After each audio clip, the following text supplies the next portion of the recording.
So last week, while preparing for my Nicholas Sparks video, I came across a lot of passages that frustrated me, but there was one in particular that made me angry. As he stared at her profile, he noted again how pretty she was, though he had the sense that she didn't think so, which only made her even more appealing. What?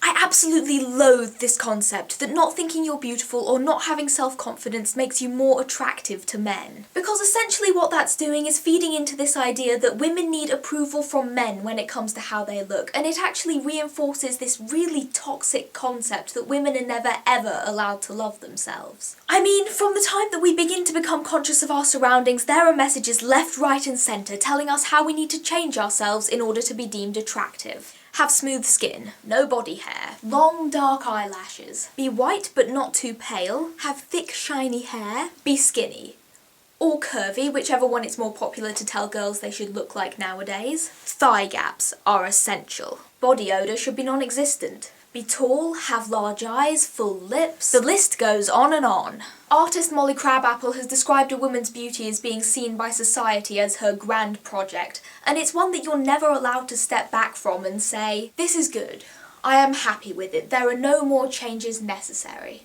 While outwardly it is easy to say that these expectations are ridiculous, a lot of girls grow up subconsciously comparing themselves to this non-existent perfect female. We know that we're growing up in a society where it's deemed perfectly acceptable to judge us on our personal appearance. We know that no matter our qualifications or achievements, criticisms will always be launched at us based on how we look. And that's the main reason why I'm focusing on females rather than males in this video. Because while some of these issues are faced by both sexes, societal expectations for women are drastically different and more deeply ingrained into our culture. Now that's not to say that I'm opposed to women shaving or wearing makeup or whatever, but if you think that the media advertises these products to us for the benefit of our own self-esteem, then you are seriously deluded. They are bottling up your self-confidence and trying to sell it back to you. But in the end, supposedly, it's only the approving eye of a male who can get you your full money's worth. And that's really what I'm trying to say here. That Nicholas Sparks quote, the ads that we see every day, are really just an extension of this idea that men are the ultimate source of women's self-confidence. Maybe that's why so many men don't understand that being catcalled on the street is not a compliment. Maybe that's why they think it's so progressive when they tell women not to wear makeup or to eat more because they personally find that more appealing. Like, dude, you're allowed to have preferences, but please don't tell people what to do.